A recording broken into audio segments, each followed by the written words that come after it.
Hi everyone, I think we're going to begin now. As long as we've got all our panelists here. Hi, thanks for coming here this evening. My name is Elizabeth Zachos, and I am Chairman of the Board of Overseers of the 21st Century Fund. I want to welcome you to our annual What's the Big Idea Forum. Tonight's topic is academic rigor. In a moment we'll get down to business, but first I want to tell you a little bit, very briefly, about the 21st Century Fund.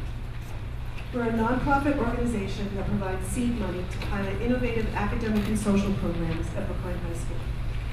Since its creation 15 years ago, the 21st Century Fund has raised over $9 million to support 17 course electives, cross-disciplinary teaching initiatives, and school-wide programs that are all focused on curricular innovation. Our goal is to support BHS educators as they make our school the best school it can possibly be. In a time of fiscal uncertainty and system-wide budget freeze, our role to inspire and fund innovation has become more important than ever. We depend on the Brookline community to support the fund so that the fund can support our students and children. You show that support by being here tonight, and we thank you. I encourage you to also consider giving to our annual fund, the yearly campaign that is our primary financial resource, the reason we're able to do this important work, breaking ground for public education. We launched our annual fund this year and have already raised $260,000 of the $300,000 needed to reach our goal. Inside your programs, you'll find a donation envelope. Please consider making a contribution tonight to help us reach that goal. And by all means, speak to any of us here representing the 21st Century Fund if you'd like to learn more. Sparking innovation and inspiration through ideas is critical to the 21st Century Fund's mission, and the What's the Big Idea Forum fits squarely within that mission. We expect this year's topic, academic rigor, will provoke a wide-ranging and energized discussion, both among our respected panelists and afterward in the audience Q&A. I'm proud to thank the committee who puts this forum together with limitless energy and creativity.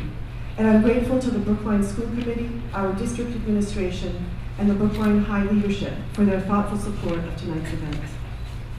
I now turn the floor over to our moderator, Carrie Goldberg, co-host of WBUR's Common Health blog, former New York Times Boston bureau chief, and longtime Boston Globe reporter. Carrie also lives in Brookline and is a devotion school parent. She will introduce our panel, shepherd the exchange of ideas, and guide the audience discussion. Carrie, it's all yours.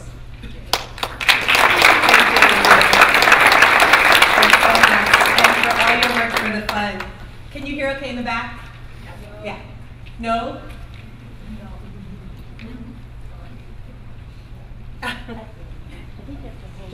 So that if I hold it like this, can you hear in the back? Okay. Okay. So why do you think this forum sold out so quickly? Aside from the fact that Ricky Morrell is a fantastic organizer and that the 21st Century Fund is so great. Well, here's my emotional response, and the reason that I would have come even if I weren't moderating. I think that we feel, I feel scared and helpless. I'm scared because I know that I'm sending my children out into a brutal and competitive world, and I know how awful it feels to be unemployed and feel like I don't have the skills that the modern world wants. Actually, I think most of us newspaper reporters who were dinosaurs of the newsprint era know how that feels now. And yet, I don't want the process of preparing my children for that tough world out there to brutalize them too. You watch a film like Race to Nowhere and you think, my God, what in the world are we doing to our poor children? The last thing we want to do is to turn the joy of learning into toxic stress and exhaustion. And I feel helpless because day to day, I have no control over what my children learn and what homework they're given. A friend who is here tonight said the other day, my son's homework was total busy work, and I thought he'd be better off spending his time writing another guitar song. But of course, she couldn't just tell him not to do his homework. So we're all here, which means that we're making the wise decision to combat our fear and helplessness by trying to gain knowledge and think things through. And I'd like to plant the seed that I'm hoping this discussion won't end with just talk, that it will end up feeding into an action plan to help children reach the right kind of rigor. Okay, rigor. What is it? When we polled Brookline High School students about a rigorous education, they tended to say something like, a rigorous education is working at least 3 hours a night on homework. It means honors and AP classes. And that's the definition that most competitive public and private high schools use. They try to provide a challenging curriculum that leads to high standardized test scores and admission to selective colleges. And the Obama administration tacitly endorses this point of view with its Race to the Top program, which requires tougher standards and more standardized tests.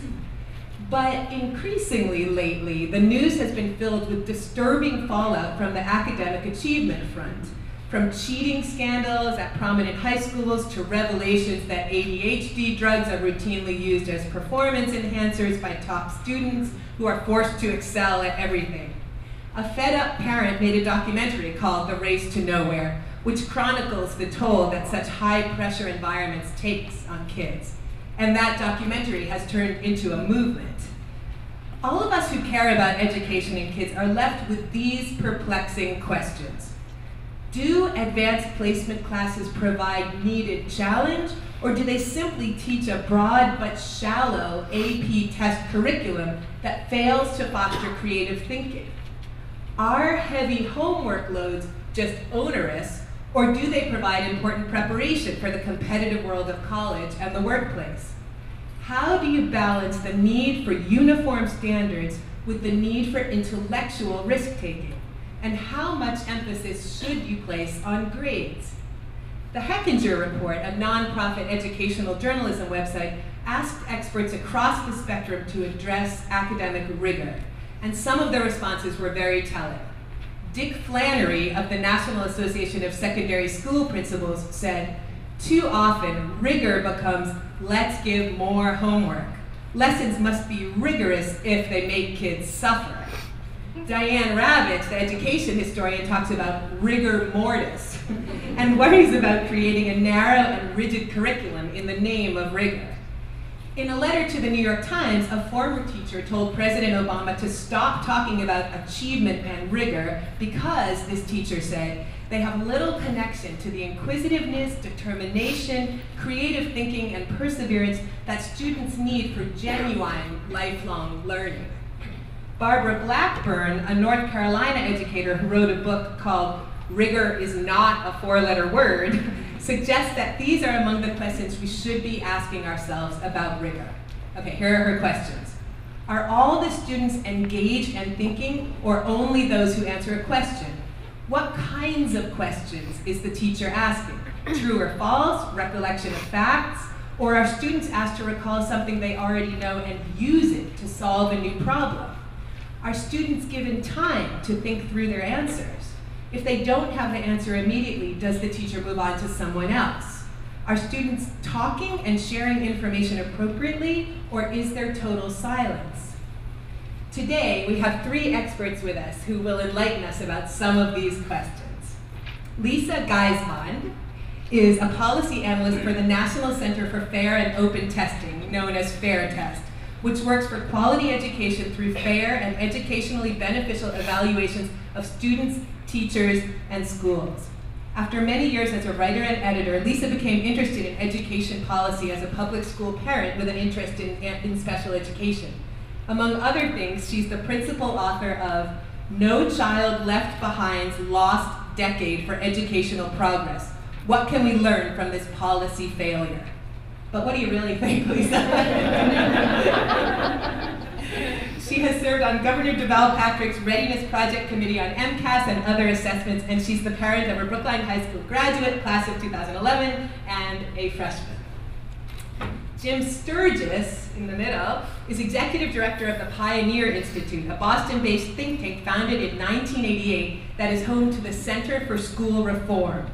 In the education realm, the Pioneer Institute advocates for, among other things, globally competitive academic standards in Massachusetts schools. So I would say Jim is the tough guy here. Before joining Pioneer, Jim was Chief of Staff and Undersecretary for Policy in the Commonwealth's Executive Office of Environmental Affairs. His prior experience includes founding and managing a business, teaching at the university level, and serving as headmaster at a preparatory school. And I would mention that he taught in the private college in Italy and served as the headmaster of a prep school in Japan. So his practical educational experience includes foreign countries, which gave him a deeper sense of what other countries think of as academic rigor. And Jim also lives in Brookline and is a Driscoll parent. And last but not least, Tony Wagner is an author and educator who recently accepted a position as the first Innovation Education Fellow at the Technology and Entrepreneurship Center at Harvard. He's the founder and was for more than a decade the co-director of the Change Leadership Group at the Harvard Graduate School of Education. And he's just back from the Amazon and the Andes, so he has lots of bites on his legs.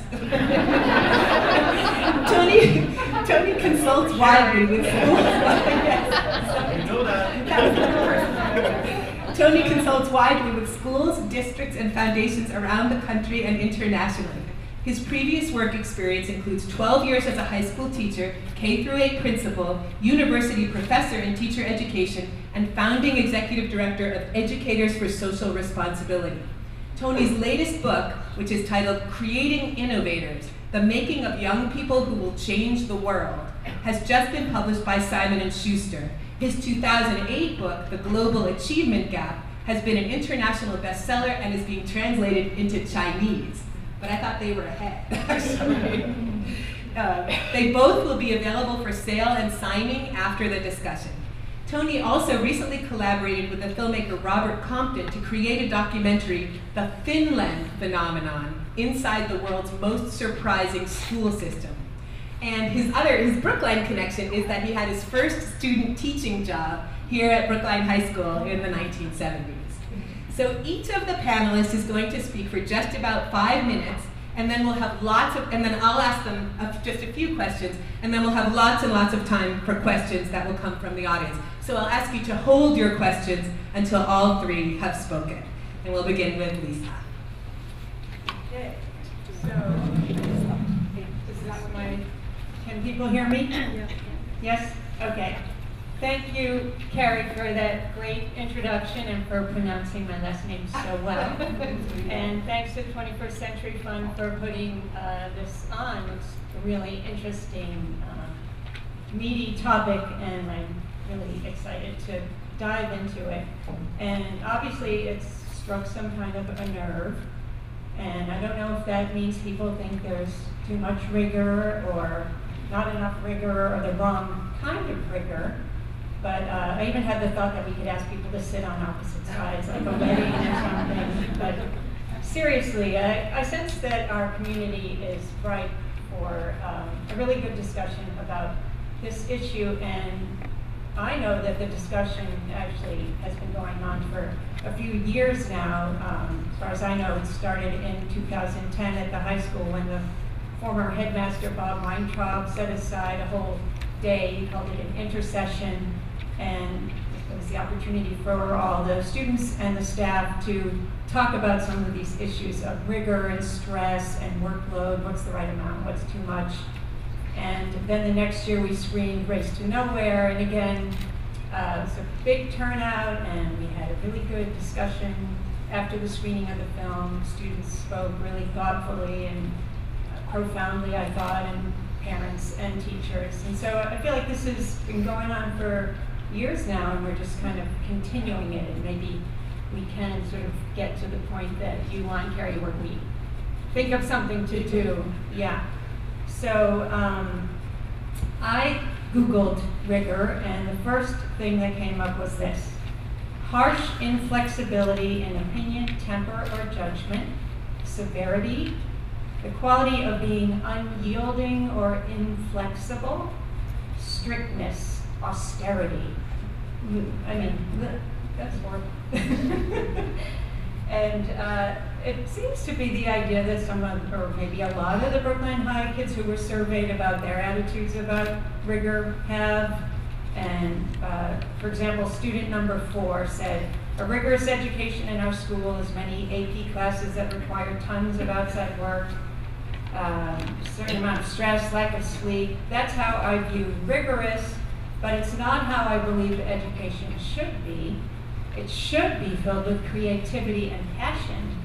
I don't know, I guess student number 4 is probably home doing homework now, but here, I agree with student number 4, and we both agree with whoever it was who said, education is not the filling of a pail, but the lighting of a fire. And apparently it's not William Butler Yeats who I thought it was, but the internet tells me that's not true. So what concerns me is that we seem to be putting out the fire when we're trying to fill the pail. And if I could have the first slide, just oh yeah. So that's a recent Gallup survey of student feelings about engagement with school. And as you can see, they started with 5th graders who went through high school, and the 5th graders start out pretty engaged and goes down every year to high school when they're not very engaged anymore.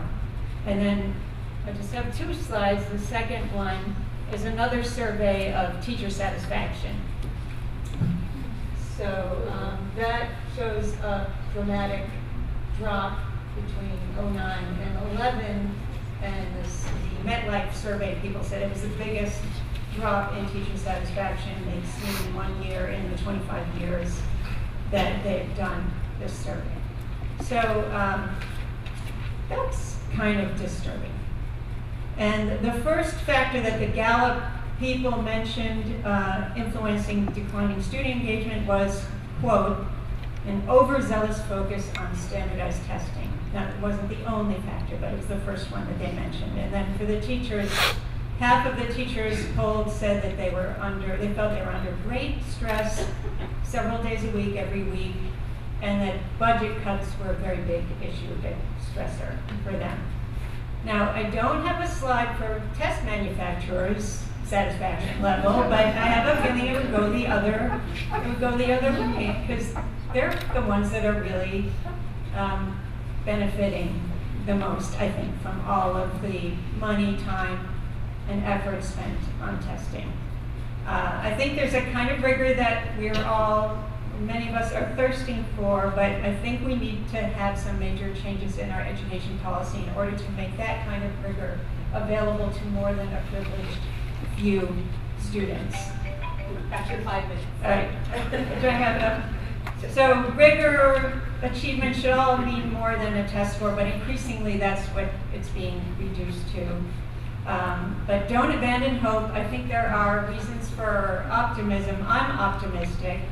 And I think we might be reaching a tipping point where we're ready to move in a different direction, or at least people are ready to push together in a different direction.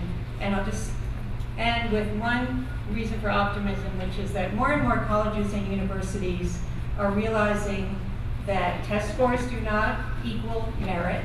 And when they change their admission policies to be test optional or test flexible, they actually get as good or better quality students. They get a more diverse student body.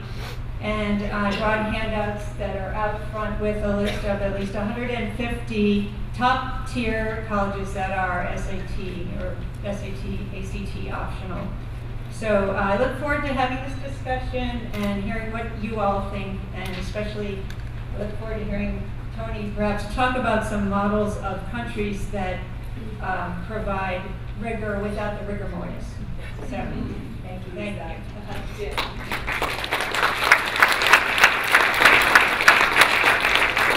Okay, it's worth it? Okay, great. Thank you very much for being here. Thank you to the 21st Century Fund. Carrie, thank you. Ricky, thank you for setting it up. So just to not live up to my tough guy reputation, which I've acquired here, I agree with you completely on the testing companies. They're making a killing, and it's actually, we're not doing it the right way, especially as regards to national tests. But we could get into that and we can talk about that later on. To live up to my tough guy reputation that I've acquired here, my daughters at home would never believe that. But let me just give you a couple stats. 82% of public high school students in the United States spend no more than 5 hours a week on homework. 42.5% spend an hour or less each week on homework. In contrast, and people talk about Korea, we can talk about suicide rates, which are highly misrepresented in the movie, by the way. The average Korean high school senior spends 11 hours a day studying, and a day. And the all-student average was 8 hours a day, 3 hours outside of school. Now, I'm not saying that's good, but when I hear the hue and cry about how much pressure we're putting on our kids, I'd say let's put things in a little bit of perspective, and let's not fall into easy sort of racial stereotyping about how robotic certain societies are. Because I've worked in those countries, and they ain't. Okay, so I've lived with my tough guy reputation. I can go ahead and say some things that are probably a little more reasonable. First and foremost, we're here to talk about competitive high schools. You are not in Brookline, my kids are not, in schools that are like the rest of the country in many ways. You are here because you're overly ambitious, every single one of you, and you care about your kids, right? We all know that. And let's look ourselves in the face and understand that. I want to talk to you about what rigor is, and give you a quick definition, and talk about Massachusetts, rather than other countries. I think Massachusetts is an incredible example of success. As was mentioned before, my formation in the ed world is international. In the 1980s, I was a staffer participating in the European effort to harmonize graduation requirements. That was when people actually believed in Europe, in the late 80s, and they were trying to get to a place where an Italian high school grad could go to a French university without taking 2 extra years of schooling to do it. That spectacularly failed, by the way. Not my fault. But thereafter, taught at a public college in Italy, and then a private college, thanks to some connections. I did not even have my master's, okay? So I'm not trying to overstate what it is, but it was a full course load. And then in Japan, running a prep school that was afterwards expanded to South Korea. So I have an understanding of what these countries are looking at. I also have an understanding about what filial duty means to these countries. They think about how much they study. And much of it is driven by that, as it is for your kids, all right? So my sense of rigor, to give you a quick definition, is this. It is the process of building on, and if necessary, learning how to break out of subjective experiences in a way that informs and develops one's humanity, sense of civic responsibility, academic abilities, workplace skills, and ultimately objectivity. It's growing beyond the subjective. That's what it's about, okay? And to get there, we need to make sure our kids have a certain amount of acquired knowledge as regards U.S. history, so they understand how the heck they got to where they are, the place they will function as civic human beings. They will have to have an understanding of the great swath of human history that is told in stories, primarily literature, but also nonfiction. They need to have a grounding in mathematics that makes them competitive if they so choose. And they need to have a big grounding in science that allows them to function in a highly scientific world. And if you think about the rest of the country, if you think about the United States over the last couple of decades, there are 2 stories in the United States. There's the story of everybody else, and there's the story of Massachusetts. We took a very different path than the rest of the country in terms of rigor, which I think is a proxy for academic standards and testing, accountability. Every other state had a much more a higher focus on skills, soft skills, things that were hard to measure. We chose a liberal arts education focused on literature, high quality nonfiction, all those things I told you before. We attached to it an MCAS test, which is not perfect by any stretch. It's only 10th grade attainment. So when I hear people in Brookline tell me it's a lot of pressure, do you want your kids to have 10th grade attainments? I ask you. So we took a very different path. We also tested our teachers in a very different way. Every single state in the union uses a praxis test. Massachusetts uses an MTEL test, which tests teachers on their content knowledge. Are they capable of teaching a high quality curriculum? It has taken Massachusetts from 12th in the country to #1 in the country on national assessments. It has been for every group of students, minority students, rich students. It has taken us to in the top 6 countries in the world in math and science, on the hardest math and science assessment, the TIMSS test. That's something that Finland hasn't done on the TIMSS test. They're far below. So when we hear about Finland, we should all put it into context as to what we're thinking about in terms of what we consider to be excellence. A focus on liberal arts, a focus that is reasonable in terms of what we're trying to make sure the bar that we get all kids to pass at least 10th grade please. Those are things we absolutely have to aim for. Is it enough? That's the conversation we need to have. And if it's not enough, where do you go beyond that? That's a fantastic conversation. I hope that's where we go afterwards. Thank you, Tim.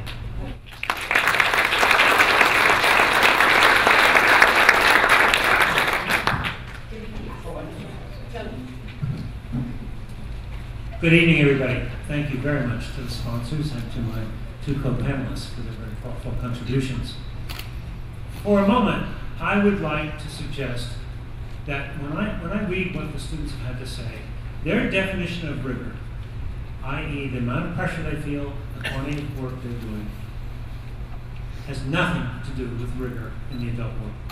In fact, there may be an inverse relationship between those benchmarks that students feel intensely and what matters in the world of adults. So I, for a moment, want to leave those two pieces aside and try to suggest a set of criteria that you and we can use to assess the kinds of tests and the kinds of homework that our students are given. Going to Jim's question, what in fact is rigor? And you know, Jim and I share some common ground, because I think one aspect of rigor is universal. My preference is to go back to Jean Piaget, who talked about the ultimate aim of education is to overcome egocentrism. And intellectually, that means learning to reason, just as Jim said, overcoming subjectivity. Emotionally, it means learning empathy. I think those are universal and enduring elements of a rigorous education. But there's another element of education that I think is situational and contextual. 125 years ago, every high school student in Brookline had to master Greek and Latin. Is that rigor today or rigor mortis? What in fact then is the 21st century standard of rigor, which we must add to that universal standard? And I would suggest the following. Knowledge today has become a commodity. It's free. It's like air. It's like water. How many of you have been on the Khan Academy website, or your kids have? Raise your hands. You and 3 million students a month, 750,000 classes. How about Udacity, Coursera, edX? How many of you planning to take those classes? Very quickly, you will be able to get the equivalent of a college education without ever leaving your computer screen. The world simply no longer cares how much you or your students know. What the world cares about is a very different criteria today. It's what they can do with what they know, which is a completely different education problem.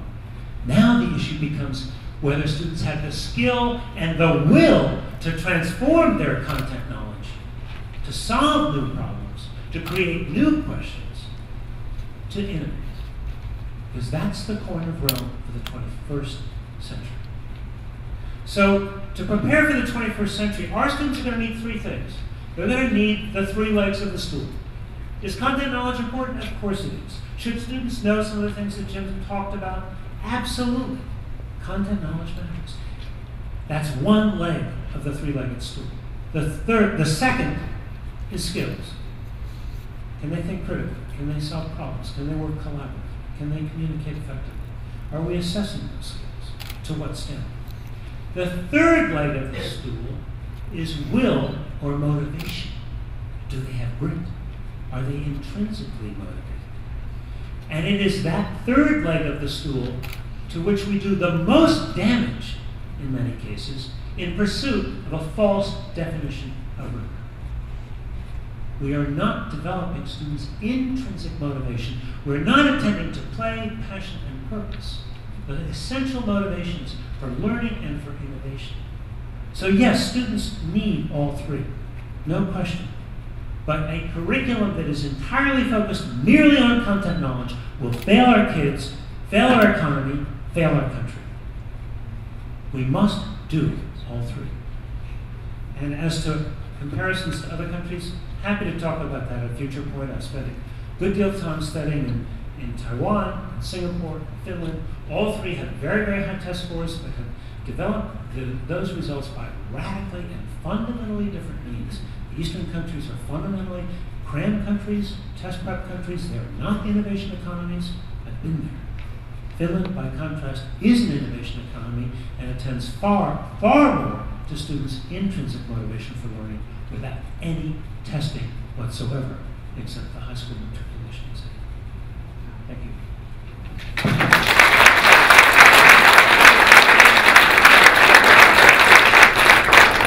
Thank you very much, Jenny. Do I have sound? Am I good? Yes. So I agree with everything that all three of you have said so far. But I would like to begin with, thanks to Ricky, what I think is the $64,000 question, which is to bring things back down to our little provincial level. Yeah. Oh, that's pretty much it. The question is, can you be a school as competitive as Brookline High School parents want their kids to be and get them into all the good colleges that we want them to get into to have their good lives, and still be a school that fosters creativity and that doesn't stress kids out, that gives the kids all three legs that Tony's talking about? Or are these two things somehow mutually exclusive? And could you point to models where you think it works? And starting with Tony this time. Yes. Please elaborate. Let me be very clear. First of all, Carrie, I think, touched a core issue here. Parents today are terrified. They see a far more competitive world, and they want to know how to prepare their kids and give them a competitive advantage. I completely understand that. But to get your kids into so-called name brand school today is increasingly impossible because the applicant pool doubles pretty much every couple of years. My advice, you want your kids to get into a name brand college, here's what you should do. Move to Idaho, enroll in a good school, take 4 varsity sports, discover the cure for cancer, and your Native American grandmother. Then you might have a chance. That's the bad news. The good news is it doesn't matter anymore. Nobody cares where you do your undergraduate anymore. Nobody ever asks me. Interesting. Where you do your graduate school does matter, because who you study with matters. Undergraduate, no. My advice is save your money. Save your children's money. Don't put them into the average of $26,000 of debt for an education that is of really questionable value. Save it. So the first challenge here is to really understand that the value of all of this competitiveness and pressure in an economic sense has gone to almost zero. The damage being done to kids, however, is very high and continues to go up. Harvard College undergraduates, 40% of them are on medications, what I understand. And that doesn't include self-medication. The alternative, I point to High Tech High in San Diego, a predominantly minority public charter school, beginning by voucher. It is not a selective school by any way, shape, or form. All courses are interdisciplinary, project-based, team-based. Teams of teachers spend extended time with teams of students, so on and so forth. You graduate by exhibitions of mastery. Every student has a digital portfolio. Got more students into Stanford last year than any other non-legacy high school. Stanford cares much more about competencies than AP exams, which, by the way, High Tech High does not offer. Fascinating. I feel more relaxed. Tim.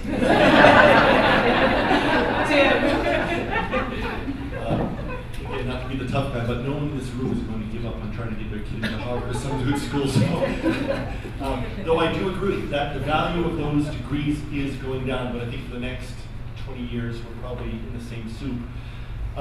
Couple things. If you look at the responses from the kids, and I know it wasn't scientifically done, they were generally positive about VHS, right? They really were. And I think we should take that into consideration. I mean, that's actually good news. There were some bad, I think, negative responses as well. We should think about those also. I'd like to go to something I know that Tony's looked at, because Tony's probably the only person at Harvard, Harvard's education school, who actually cares about what kids do in real schools. And I believe you've done some focus groups with kids who graduate. And I think one of the things we should be doing is, after kids graduate, don't do it in the middle, because there's a self-interest in telling a story, right? There always is. We all have kids, we know this. But after kids graduate, we should have focus groups with kids who graduate after 1 year, 2 years, 3 years, 4 years. Make sure that we take a look at a wide variety of what their choices were to make sure it's not all the scientists and not all, and hear from them what BHS did right, did wrong, what are things that could be improved for the next generation, the kids who are going to come after them, all their siblings, right? So I think that would be a wonderful step forward to think about how Brookline High, in a very practical way, to think about improvements. I do think there's some other things though as well. I think that we have to have a much greater focus on really excellent writing.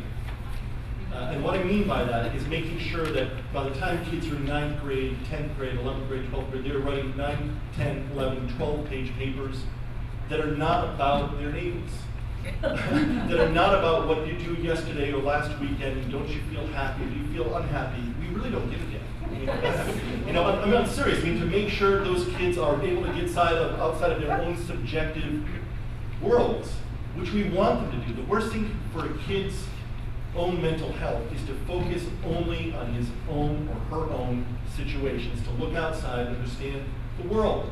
That is the greatest cure. Anybody who's done Outward Bound knows this. I did 2 years as a high school kid.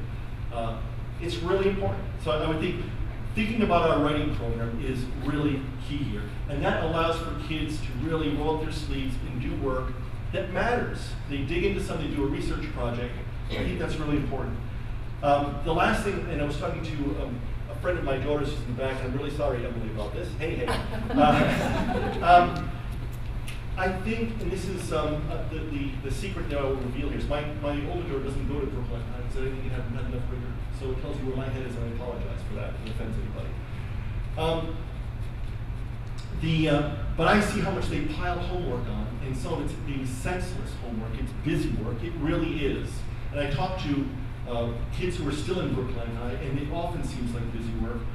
I honestly think that it would be a lot better if we could think about our curriculum in a more comprehensive way. And sorry, Emily, over the summer, make sure we're using online offerings to complement, build upon, supplement what was done during the year, so there is no sliding back. We all know there's about a 10 to 15% giving of the knowledge you acquire in a year. But they could work on writing projects and all kinds of things like that, and get that work done in a much less stressful way, but a much more greater continuum, where learning is not just when you're in the classroom, which is the biggest lesson you're going to have to learn. So I went a little bit on my apologies. I have one very brief follow-up. What would it take for you to have your daughter come back to Brookline High? Well, it is something that Tony would not like. It's Greek and Latin. Okay. Well, if your daughter likes it, then it's irrelevant. As long as she's happy. I want that choice. Lisa, same question to you, and when you're done, I'd like people, if you'd like to start thinking about your questions, after Lisa answers this one, we'll be opening up questions to the audience. So. Well, I didn't meet Tony until tonight, but we kind of took Tony's advice without having gotten it from him, in that my older son, who's now a sophomore in college, actually, it was when he was in 8th grade, and we came to visit Brookline High, and Mary Birchinall, the head of the English department, gave a little presentation, and she read things that her current 9th graders had written as advice to the parents of next year's 9th graders. And one of the students wrote, don't make your kid take all honors classes. Like, high school, 9th grade especially, shouldn't be all hard. Let them take some honors and some standard. And that's what he did and we did. And all the way through high school, he actually didn't take a single AP course, and we were a little worried about that.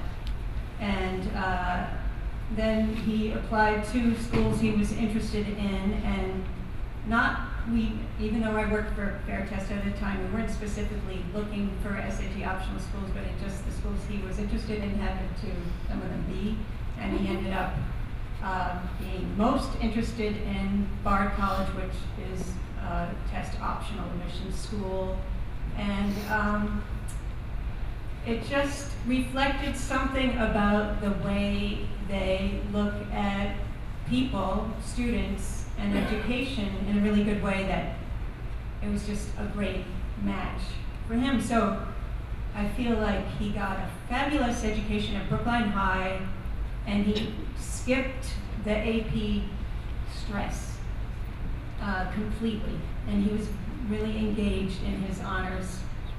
But it was like a great high school experience, I have to say. And I'll give another example of a group of high schools in New York called the New York Performance Standard Consortium. And they got a waiver from the New York Board of Regents, so they don't have to take any of the Regents tests except English. And they can do what they prefer, which is use performance assessments, which are quite rigorous. Some of them involve presenting before a panel of experts. They have professors come from New York universities to sit on these panels and see the students present their work, their science experiments, their papers, their performances, whatever they may be. And the anecdote I heard is one of the science professors who sat on a panel and watched the student said he wanted to go back to his university and implement this kind of assessment system because he thought it was more rigorous than, certainly than standardized testing. So there are other ways to get there and other ways to do things, and I don't think the stress, which I think is becoming toxic for some of our kids, is necessary or productive or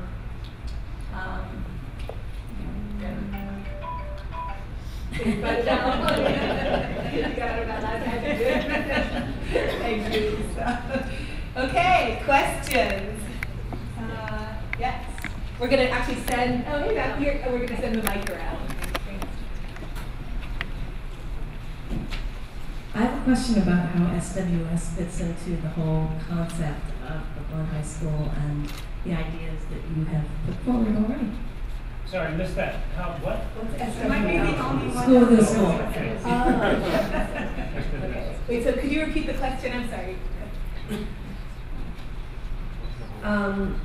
I guess my question was, how does SWS, School Within a School, which is a very specific program at Brookline High School, fit into with some of the ideas that you've expressed already? Can I answer? First of all, I did my student teaching at School Within a School in 70-71. So I have a history. Let me put SWS and other kinds of efforts like that into a context though. The only way we're going to change education is to invest in educational R&D, research and development. You know, Cisco's R&D budget is 13%, Microsoft 17%, Google well over 20%. What's Brookline's educational research and development budget? There's no change or innovation without R&D. So I do believe we have to create many more laboratory schools or schools within a school that are schools of choice, charter-like schools where we are deliberately and intentionally developing the approaches to learning and teaching in the 21st century that meet the new standards for all kids innovation ready versus merely college ready. So I see SWS historically in that tradition. Whether or not they are living up to that today, I cannot say. But I do think that every school district has to develop an R&D capability, create an R&D fund to which teams of teachers can apply to create the kinds of innovations they're most interested in pursuing. Is that the 21st century fund? That's the 21st century fund. Block for the 21st century fund right there. And in terms of us serving our home. But I did say teams of teachers, and that's a very important distinction. Isolation is the enemy of improvement. Isolation is the enemy of innovation. Individual teachers working alone are going to find it far, far more difficult to create and sustain the kinds of innovations required. No, I completely agree with Tony on that. I think when I was listening to Lisa talk about how her choices, her son's choices worked for her, what just kept running through my head was the more choice that parents have. Parents are very good at thinking about the nuances of their own child and putting them into places, with very few exceptions, putting them into the situations that really work for their kids. And having more choices within the high school. I was actually being facetious before when you asked the question, why didn't you choose to send your kid to VHS? I'll tell you the reason was simply because I went to a school with 2,400 kids in high school, and I kind of lost my way. Very, drugs, all that sort of stuff. VHS is pretty big. My daughter's curious like me, and those are bad things. My thought was a smaller school would make more sense. So having something that's a smaller school within that school, or several smaller schools within the school that really cater to specific needs, that would be a wonderful step forward. There will be people who want the Greek and Latin. There will be people who don't want the Greek and Latin. There will be people who want those few teachers, and absolutely right. There will be maybe a section where there'll be much more peer-to-peer professional development done among teachers to make sure if they're trying something new and different, they can very quickly understand if it's working or not. I mean, there are different models you should create. Think about how big that school is and how easy it could be to get lost in that. So, Thank you. Karen? Yeah. I know one of the panelists mentioned Finland, and I always hear that they... Just wait for the mic for 1 second. I'm so sorry. I've always heard one of the panelists mention Finland, and I've always heard that it didn't have homework, but South Korea, the other most competitive system, had a lot of homework. So if you're two school systems in different countries who have very different approaches, and what I've heard about Finland is that teacher quality is considered very high. They invest a lot in teacher education. So I've always thought that rigor that equals just quantity is really the lazy or unimaginative teacher who thinks rigor is equal to the amount of work, and that you need very high quality teachers to have rigor that actually is rigor in terms of the kind of challenging thinking we want our students to do. One other thing I want to add is a question about self-paced learning. There was a quick experiment last year in VHS in one of the chemistry classes where a few of the units were done at self-paced learning. You took the test when you were ready. And my son got the highest grades he ever got during that period of time. But he was told by the teacher that he wasn't allowed to do that for more than just a few experimental times. So I wondered if anyone had thought about those two ideas. Quick contrast, Singapore and Finland, two of the highest scoring countries on PISA versus TIMSS, which is another conversation we may not want to get into. Two of the highest performing countries in the world got there by completely opposite means. Singapore, a cramped culture, 10, 11, 12 hours a day at school, then you go home. 97% of the parents pay for individual private lessons. They're well into the night. Kids get an average of 5 hours of sleep a night. At the age of 12, every single kid takes a test that determines the future. Their parents take an average of 6 months off from work to help the kids get ready for the test. Suicide rate of unhappiness among the highest in the world in Singapore. High tests, but at a high price. Finland, a country that massively invested in transforming the teaching profession 35 years ago, transforming the curriculum.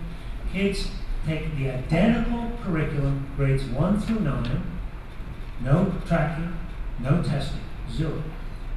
Beginning in grade 7, they start talking with their advisor or counselor a couple hours a week about what do they want to do in 10th grade. Because in 10th grade, they choose between an academic track and a career vocational track that's been developed in very close collaboration with businesses leading straight to a good job. 45% of the kids choose career vocational technical track, not by test, by choice. I asked a group of very well-to-do suburban high school seniors if they had that choice, how many would take it? 50%. We're not offering kids choices. That's a huge problem in our system. But meanwhile, back in Finland, kids get to 10th grade, they take 2, 3, or 4 years to prepare for their very first test, a high school matriculation exam. The matriculation exam is only required in the native language, otherwise they choose which other subjects they take the exam in. 1/3 of their high school curriculum are electives, 1/3.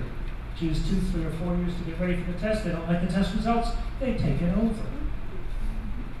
The whole point being, it is a stress-free learning environment. I asked a group of 9th graders, how many hours of homework do you do?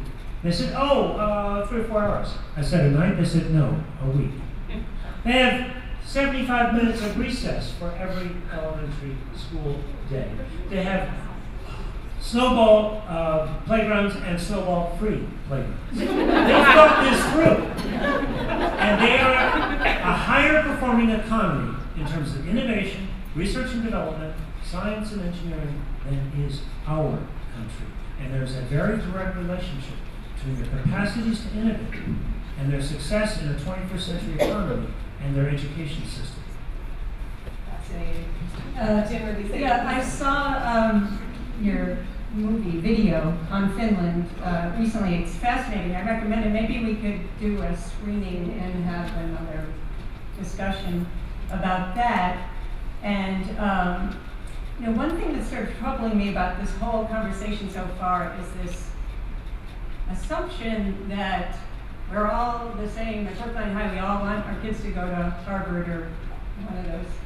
But we're not. We have a pretty diverse population of students, and they have different interests, talents, and goals. And one size of rigor doesn't fit all. One man's rigor is another rigor mortis. And a problem that I see in this country is the way we're treating our teachers with this kind of remote control, and trying to make the teaching profession idiot-proof by, in some cases, literally scripted curriculum and new efforts to assess teachers with their students' test scores. And what I got out of seeing what goes on in Finland is that they invest in developing their teacher workforce and supporting them and giving them autonomy. And that's the basis for allowing them to allow their students to have different interests and goals and support them. If I'm not mistaken, that's what it looked like to me. And I read a quote by Pasi Sahlberg, if I'm saying his name correctly, and he's become like an ambassador for the Finnish system. And it was about the United States' new move towards evaluating our teachers with student test scores. And he said if anyone presented that to our teachers as the way we were going to go, they'd run screaming from the room and not return until we, agreed that we weren't going to do that, something to that effect. So I recommend the film. It was really eye-opening and inspiring, and I think we could borrow some of that here. Yeah, quickly, Jim. Yeah, absolutely. It's a great question. I would completely agree with what you said about remote control, so idiot-proofing our teaching. What Finland has that we do not have, though, is the majority of their teacher corps actually has a master's in the subject area. Right? So they're passionate about what they're teaching, and we need to get to a place where we're doing that. We've increased teacher salaries in Massachusetts for about 2001 to the most recent year, $50,000 on average to $73,000 on average. We're trying to get higher quality people into the classroom. I think our testing regime in Massachusetts being uniquely crafted to test prospective teachers as to whether they are subject matter ready is very important. But a couple of things, if I could. First and foremost, teacher quality is sort of a proxy for high quality standards. And part of our issue is that without having the quality of teachers in terms of their content knowledge, we tried to jam them into the system, we tried to make it work by putting in place higher standards, testing, all these different things. I completely agree, do not want to attach this to evaluations of teachers. That is nonsense. Whether it's on the right or left proposing, it is nonsense. It's not going to work. It's going to make teachers into robots. That's not what you want. Some teachers are good at project-based learning. Some are good at kind of rote learning. Some are better at other things. You want to give them that freedom to be professionals. On Singapore, however, I have to say one thing because it is something that is a pet peeve of mine. Please, let's be clear about suicide rates. My kids are half Japanese, I take it personally. Look, in Singapore, the boy suicide rate rose from 5 per 100,000 to 6 per 100,000 over 30 years. Girls declined by 40% over 30 years. I'm sorry, the testing isn't driving into that. In the United States, our suicide rate jumped from 10 per 100,000 in 1965 to 15 in the 1980s. Big jump, and then it's been flat since then. Notwithstanding all the testing, it's been flat since then. Girls' suicide rate has gone down slightly. Japan is the same. Do not take country as a whole suicide rates as a proxy for kids' suicide rates. It's not true. So please be careful in making these arguments that testing doesn't work for some cultures. In many of the Asian cultures, it is a measure of filial duty, it is a measure of how much you want to try to build upon the generation that gave you that opportunity. That works for them, all right? And I think we have to be respectful of that. Does it work for us? That's the conversation we're having. Thank you, Dan. Thank you so much for coming here to have this discussion. Something I think Tony and Lisa both have touched on is that in the current discussion of rigor, something we might be missing and need to emphasize more is teaching skills like creativity and flexible thinking that will be applicable in the real world. The thing about these skills is that they are more difficult to measure. For instance, it's easier to hold a teacher accountable for how well their students learn to divide by a fraction than how flexible of a thinker they are or how creative they are. My question for you is, what changes would you suggest to schools to ensure that we're teaching these skills in a way that holds teachers accountable? And for Jim, whether you believe it is possible to teach these skills in a way that's going to hold teachers accountable for their students' success? I think this is a critically important question. What gets tested is what gets taught. And unless and until we align accountability systems to the outcomes that matter most, we can't expect teachers to wander very far and to take any kinds of risks. So what do I propose? First and foremost, every student should have a digital portfolio beginning in first grade that follows them forward in school. And they should begin to amass a body of evidence of mastery of the critical competencies, which I think Brookline should agree on. I don't think I should or anybody else should impose it. You as a community need to decide the outcomes that matter most. But like many communities, you're going to say critical thinking, collaboration, communication, and so forth. Before C, maybe creativity. So what we would begin to establish are a set of performance standards for graduation from Brookline High School. Think of this as the merit badge approach to learning. What would be the performance standard for a merit badge in critical thinking for 12th graders, in communication, in collaboration? We would do this in collaboration with businesses and colleges, and we would invite to periodically audit sample student digital portfolios. We would backwards map those graduation performance standards to 8th grade and 5th grade standards to create a performance-driven system. We would augment that with the use of the college and work readiness assessment, which is a proven test of analytic reasoning, critical thinking, problem solving, and writing, which is aligned to a college test that is used by more than 500 colleges around the country. It's a very well-developed, proven assessment of core competencies. We would further include, as Jim suggested, the idea of focus groups with graduates. So I think there are ways of assessing, I said assessing, not measuring, assessing core competencies. Do we use and include rich content standards? Of course.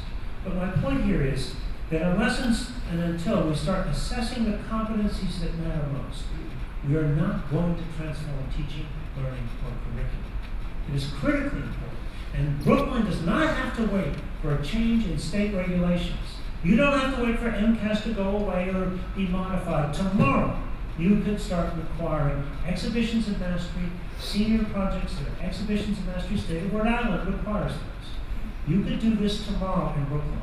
Don't use MCAS as an excuse for creating a higher performance standard and a higher standard of accountability for your system. Thank you. Sorry, Lisa. I support that whole description of where we need to go, and it resembles what they are doing now in New York in this New York Performance Standard Consortium. Those are the kinds of performance assessments that they are using now. But I have to disagree a little with Tony, because the people in New York that are doing it said that it was really critical that they got this waiver from the New York Board of Regents to free them up. They felt that it was incompatible to really do the good kind of assessment work that they wanted to do under, the vice of the standardized testing. So, but I do think that Brookline is the kind of place that could take a leadership role in pushing to create space to do that. I was born in Rhode Island, went to school in Rhode Island. Rhode Island's not that great. Massachusetts is number one in the country. We do very, very well in many regards. That's heard me, Massachusetts one year. Listen, a couple things. Your question is a great one. Thank you for it. I am of the view there's a sort of a grand bargain that is in the offing if we're actually smart. I have a younger daughter who goes to Driscoll, 5th grade, and they're 2 years behind the math concepts that they do in Japan. I believe that there's no way to be creative about anything until you have a foundational base to work from, right? And somehow, we've gotten into our heads pedagogically that, kids are going to have to use all these different methods to kind of think through and develop critical thinking when they're in 3rd grade, 4th grade, 5th grade, as if they're going to come up with the Pythagorean theorem once again. They're not gonna, okay, and they don't need to. And they need a foundation of knowledge to work from, to actually have the flexibility, the kind of the motor skills in their brain to start being creative. So instead of jamming creativity throughout the curriculum, I think there's a grand bargain that is in the offing. If we're smart, which is to say, we'll do a heck of a lot more early on to make sure they have concepts down, they can gain those quote-unquote motor skills. By the time you get to high school, you should be ready to do much more creative stuff. And I would focus again, I don't need to sound like a broken record, but I would focus like crazy on writing. Wittgenstein used to say, if you can't say it, you can't think it. The same thing is true of writing. If you can't write it, you haven't thought it. You might think in your head in some kind of cloudy way, you get excited about an idea. No, until you put it on paper, you can really articulate it, it doesn't work, right? That's a place where you could really test creativity. Also test the creativity of kids to go and look for sources, to dig into things, to be investigators. I may not agree with the Common Core curriculum at all, because I think it dumbs down our curriculum here in Massachusetts, but not the curriculum in the other states. But there's one thing that David Coleman, who's the architect of that effort, is right about, and that is kids need to be investigators. Because if they're investigators, as they learn, they'll be lifelong learners and will investigate new ways to solve problems that we, frankly, have mucked up. So can you measure? That's your last question. Can you measure? I honestly don't know until we come up with a very good way to measure writing, which is not that great. It's pretty subjective. But frankly, it's probably good enough to keep moving on. Can I add one more on the assessment issue? We have to get past the idea that it's only valid if a computer says it is. How do corporations make important hiring or promotion decisions? Do you think they use a standardized test or a transcript? Heck no. They rely on human judgment, not individual human judgment, collective human judgment. You will get an internship at Microsoft, a non-paying summer internship. You're going to go through a day-long series of interviews with 7 or 8 people, and at the end of the interview, they're going to put up a problem on the board. They're going to say, how would you create a circuit to use a computer to set off an alarm clock? And halfway through your explanation on the board, and you're 20 years old, and you've never been under this kind of pressure before, you're going to say, no, we don't think that's going to work. Show us another one. Now that's assessment, and that's rigorous. Are our kids going to be ready for that kind of non-computerized assessment? Because that's what the world's going to throw at them. Nothing to do with data, everything to do with evidence and human judgment. Can I just add that it's also a false notion that standardized tests do not have any subjective components to them, because they do. There are choices made by human beings, like what questions to include, where to set the pass-fail score. There are there's no such thing as a standardized assessment that has no subjective aspect to it. So it's, we look at them as these magical things that tell us who's smart and who's dumb, but they're human too. See, that's right. Standardized tests are not a test of whether a kid's smart or dumb. They're a test of whether you've acquired a certain knowledge. And I think that's where the pressure comes, when people start saying, you're dumb if you don't pass the test. That's a standardized test. At the same time, you acquire basic knowledge that will allow you to reason and do other things that will take you to a more critical level of thinking. I mean, they're dumb. Yeah. Sorry. Thank you, Jim. Very good point. Over here, question. I recently read the book that one about The Last Child in the Woods, and then I've also been reading a lot about trying to move technology into the classrooms to sort of keep up and be competitive. What are your thoughts on how to balance those two, the nature deficit disorder and the need to move technology more into their lives in the classroom? So The Last Child in the Woods is about kids not being outside anymore? Right, not getting out of it. Okay. I think that's a wonderful question because technology is a double-edged sword. We need to acknowledge, on the one hand, it's an incredibly powerful learning tool. I cannot imagine learning today without the internet and without teaching kids how to use the internet and to use powerful communication tools as well. No question. Ought to be a part of every single classroom, every single day. And I don't mean whiteboards, which are used for test prep far too frequently. Having said that, technology is at the same time addictive. The number of hours kids spend on technology between 2005 and 2010, as measured by the Kaiser Family Foundation, went from 6 hours to 7.5 hours a day after they'd done their homework. And when you counted in multitasking, it was 13 hours a day. So while we need to use this powerful tool, we need to also teach kids when not to multitask, when not to use the technology, and above all, how to reflect. This is one reason I completely agree with Jim about writing, and I would add about the importance of digital portfolios is learning to reflect on your own work, creating time and space to reflect. And I think part of the incredible value of being in nature is that it helps to facilitate that capacity for reflection. I think reflection is one of the vital disciplines of adult life that far too few of us learn, and it can and it must be taught in school.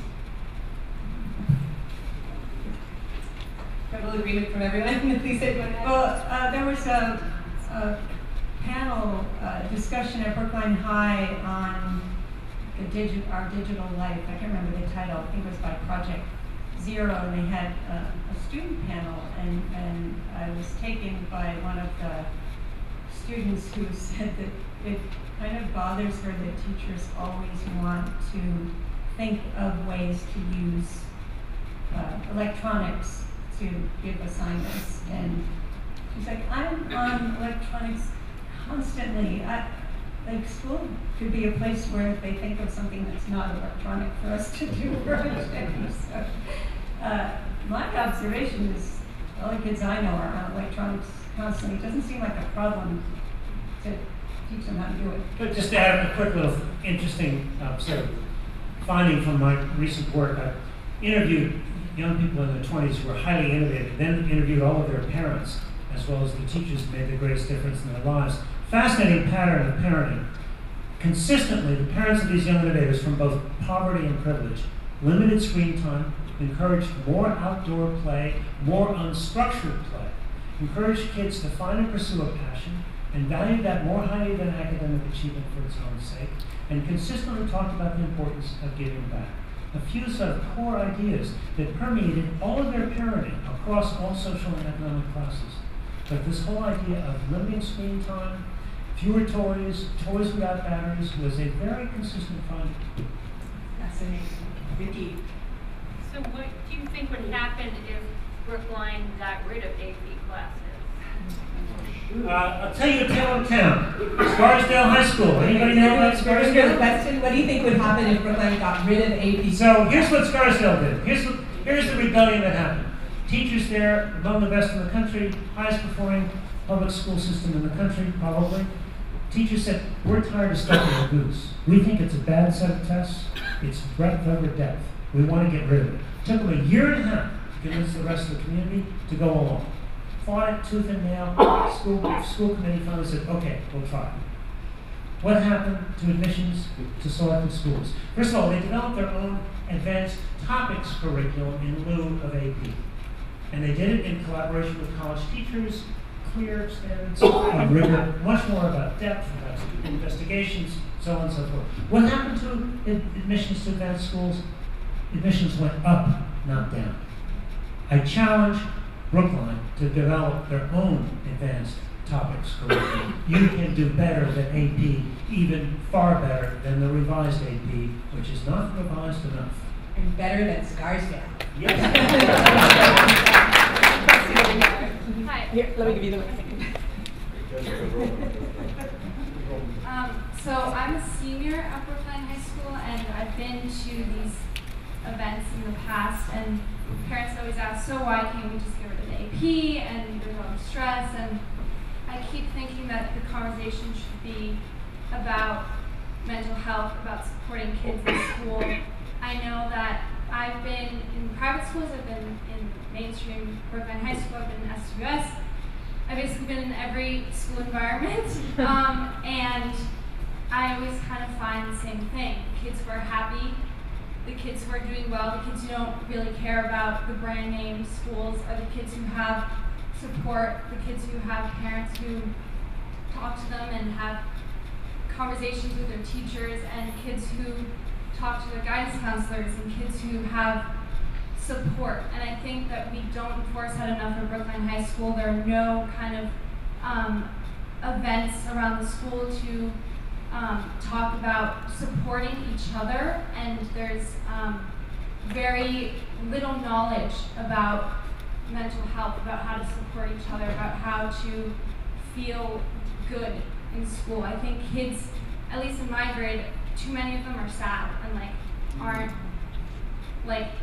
okay. And I think that I would like to see that change. I know I'm leaving in a couple months, but I think it's really sad to see kids struggling and not really knowing who to talk to, and not really even feeling comfortable to bring the conversation up. Well said.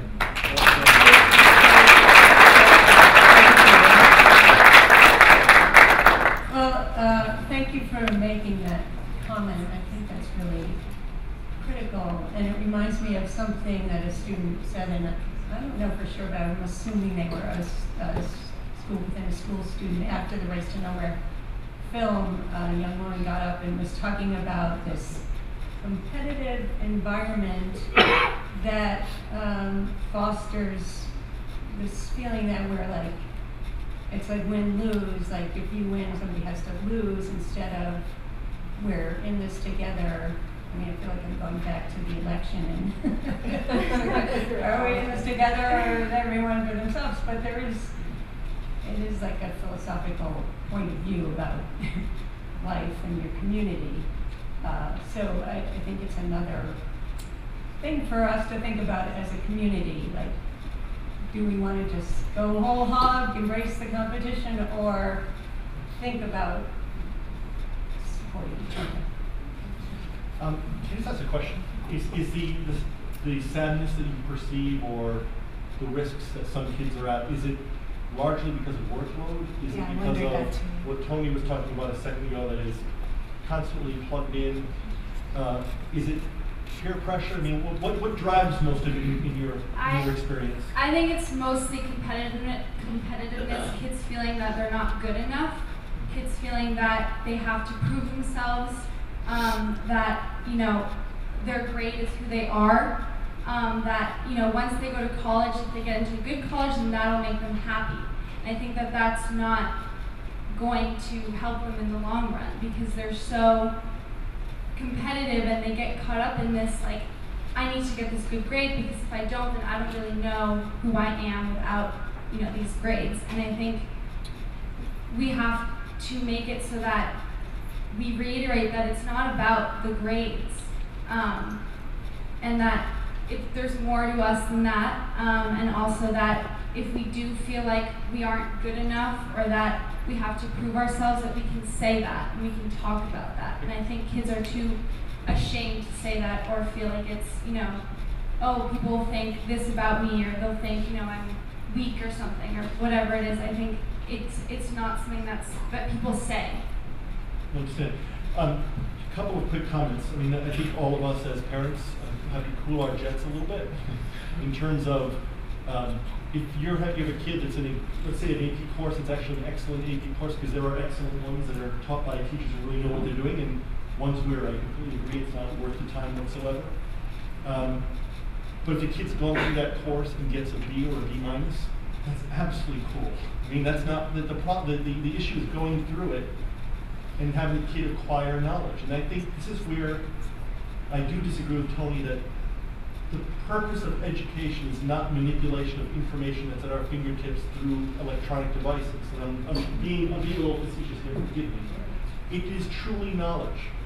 It is the acquisition of knowledge and the judgment that you have to say, you know what? I don't like all this pressure, and a lot of kids around me, you articulate that, right? That takes judgment that comes with acquisition of knowledge. There's no computer you can pull out right now that will tell you what to say, okay? So I think parents have to cool our jets in a competitive environment to say that what we're after is knowledge. And I think our teachers have to really focus on that as well. And I think that also requires, this is going to be a little bit controversial, but I always like to end with something controversial. We are currently recruiting from the bottom half of folks on the SATs, and I understand the SATs and tests are not the full measure of a person, but we need to get better people in the classroom. Nothing gets the teachers we have now, but we really have to get people who are subject matter experts, who are passionate about what they do, because that passion for their subject matter is contagious. There's nothing more contagious than a math teacher who loves math. Because on its own, it's not very appealing sometimes. I really have lived what you're describing from the other end. I taught high school English for 12 years. I taught in one of the most elite private schools of the country, Sidwell Friends, where the Obama kids go. I taught in a school for at-risk kids who were dropping out. In both schools, I saw that by the age of 15, kids had divided themselves, or adults had divided them into two worlds, two camps, winners and losers. Kids knew by the age of 15 whether they were likely to be a winner or a loser. And as you said, they struggled enormously with that identity. The sad thing that I've come to see in a new light now, in context of how do we educate for all kids to be innovation ready, the two things that are so radically at odds with our education system, that are so important for innovation, are number one, the importance of learning to take risks, make mistakes, and learn from them. How many of you learn more from your mistakes than your successes? Raise your hands. Do we allow that of our kids? Or do we penalize them? Right? I'd like to get rid of the F word in the education vocabulary. I want to use the word iteration instead. It's not a failure if you've made a mistake, made a legitimate effort, learned from it, and apply what you've learned to your next effort. That's the first point. The second point is the importance of intrinsic motivation, the importance of grit, the importance of having play, passion, and purpose as the driving forces in your life. And all of the ways in which the winners suffer, in some respects, every bit as much as the losers. Because the play, passion, purpose, and willingness to take risks have been drained from their lives, too. So they're winners for perhaps a few years, a few moments in a lifetime. But when they get to be adults, those kids who've, quote, made it to the top are in fact severely handicapped when it comes to being an adult. So we have to wrap up, but we cannot wrap up when the headmaster, Deb Holder, still has a question. Awesome. I'm Deborah Holman, the new headmaster, Brookline High School. We can totally beat Scarsdale. Exactly. All right. So a week ago, Lisa gave me a homework assignment, which I failed to do because I was so busy with the budget. The homework assignment was to write my definition of what a rigorous education was. So I thought about it, and I just got it together, and I want to share that with you. A rigorous education is one that results in my brain firing. It does not depend upon volume of work assigned, how little sleep I can brag about, the length of my research paper, or even an external source, like a teacher. Blasphemous. It's when a source, perhaps a teacher, a historical text, which is my area of teaching, the model car in my auto technology class, or my own longings and questions leads my brain to be on fire and makes me learn deeper. That's my definition. Is it an A+? Wait, I don't care. That is my definition. All right, so most of you know that I come from Newton North High School, a place similar to Brookline High in many ways, a robust liberal arts program, an amazing fine and performing arts program, a really developed career technical vocational education program, an innovation lab, senior year projects, internships out in the community, lots of great things. I am so happy to be a Brookline High School warrior right now because Newton North is not perfect, Brookline High School is not perfect, but Brookline has an amazing liberal arts program, visual arts, performing arts. We have a career and tech ed program that is wonderful and not at the level of some of our neighboring schools, including North, and we don't necessarily want to go there, but we have amazing variety. We have Latin, Jim.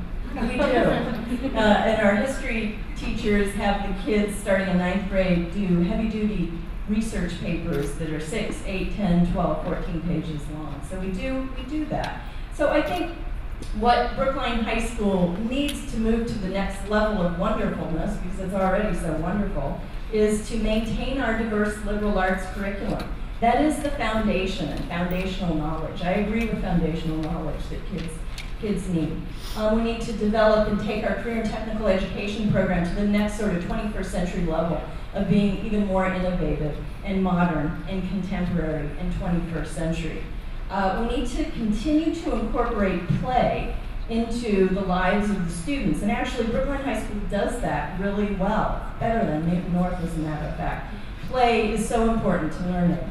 We also need to continue to develop what I hear all of you talking about, especially Tony, arenas for student choice, where the students identify, design, and then implement and exhibit and defend their passion project, and that they are taught all of those skills. They aren't just set out to find their passions and create and design and exhibit a project. All of those design aspects, research aspects, and exhibition aspects are skills that need to be taught. And I think that we can do that. So the passion projects, I don't care what they're in. They could be in auto engineering, that is rigorous. They could be in early childhood education, that is rigorous. Constitutional history, which is my background.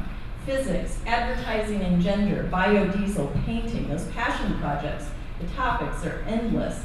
It could be a combination of drawing and science. I'm looking at some of my teachers back there who are starting a new course sponsored by the 21st Century Fund, which combines art and science, drawing for understanding and field science.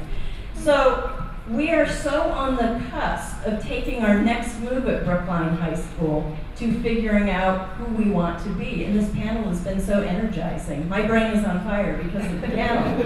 And as new headmaster, what I have noticed, and I said to my faculty, and I said to school committee tonight, is that there's such a wonderful curiosity about change right now in our community, in particular with the faculty and with the adults, all of you. And there's also a slight nervousness too about what that change means for us. And those are some really big cultural conversations that I am really excited to begin facilitating with you all. So I look forward to that. Thank you. I talked enough.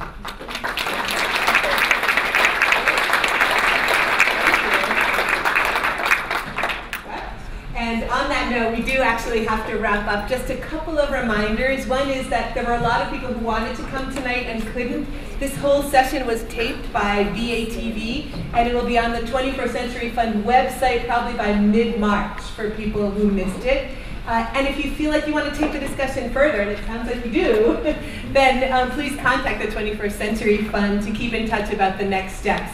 And outside now, Brookline Booksmith will be selling Tony Wagner's books, and he'll be signing them. So thank you all so much for coming. I hope you found it.